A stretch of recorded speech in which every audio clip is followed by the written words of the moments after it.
Welcome back to MLB Now. I don't like kicking teams when they're down. You might notice when we do essays on this program, we mostly focus on success. We like success. But there has to be something to be learned from failure as well. And that leads us to a fascinating case study of these Detroit Tigers this year. Start of the year, the Tigers were one of those trendy teams, a possible contender. But 2.5 months in, their offense is like nothing else we've ever seen. Let's do some digging in. The Tigers are the lowest run-scoring club in the major leagues. They are dead last in slugging, total bases, walks, 28th in stolen bases. They have just 35 home runs. Second lowest Oakland has 48. That's a big gap. Along those lines, the Tigers are averaging 2.87 runs per game. That's 30th among the 30 major league clubs.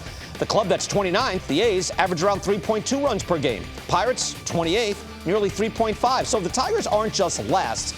They are last by a wide margin. More comparison. Here's the lowest run-scoring teams in the majors over the last 5 years. Most every year, the worst offense in the big scores over 3.5 runs per game. So look at this.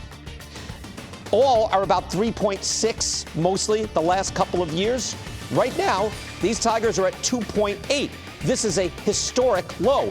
Let's go back to 1968, the year of the pitcher. Historically, the lowest run-scoring season in live ball history. The lowest run-scoring team that year, the Chicago White Sox. Those White Sox averaged 2.86 runs per game. So the worst-hitting team in the lowest run-scoring season scored just about as many runs per game as these Detroit Tigers. You hear what I'm saying? Here are the lowest-scoring teams in the live ball era. As of now, and it's early, things can change. They score a lot of runs over the weekend, the Tigers did. But as of now, only the 1942 Phillies, those 68 White Sox, and the 1963 Houston Colt 45s scored fewer runs per game. The Tigers are bottom 5 all time. Now, I'm not doing all this to be cruel. In the modern GM era, there have been plenty of clubs in a rebuild mode scraping bottom. It goes with the drastic rebuild. But the Tigers are not at that point. This was supposed to be a step toward becoming a 500 club, or maybe a team challenging for a wild card.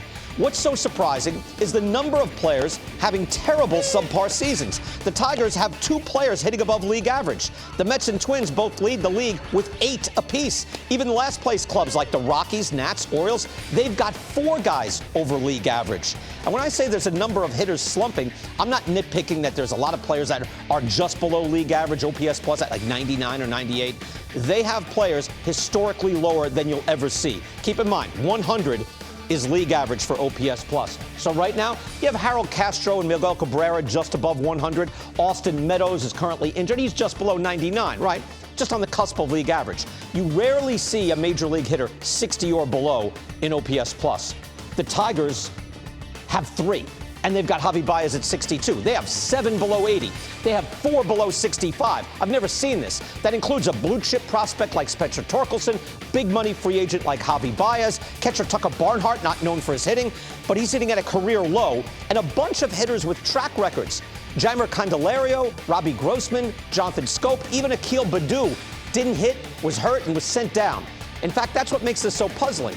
Torkelson's a rookie, right? It happens. Baez is mercurial, streaky. It happens. But Meadows, Grossman, Candelario, Scope are all competent and reasonably consistent hitters. Meadows has a career OPS plus of 122. Grossman has a 103 over the last 6 years. So what I'm saying is this team should not be this bad. Now, I'm not watching the club every day. I'm not in on the meetings or any of that, but I know this.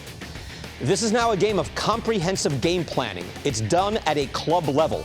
Pitch sequencing, swing planes, matchups, effective velocity. Team process is a thing right now. A.J. Hinch, who's this year's manager for Detroit, his last club, the Astros, they were very good at that. His club now is not. And it appears the Tigers are not competing at that level. To have this type of team-wide underperformance, I'm sorry, it speaks to a team-wide approach. More than the manager, more than the players. It's bigger than that. Some deeper numbers from StatCast powered by Google Cloud. They swing more than any other club except for the Texas Rangers. That's swing percentage. Not necessarily bad, but they also chase pitches outside the strike zone more than any other club. That is bad. They have the second lowest walk rate. They don't hit for power. In an era of performance maximizing, the Tigers have been left behind.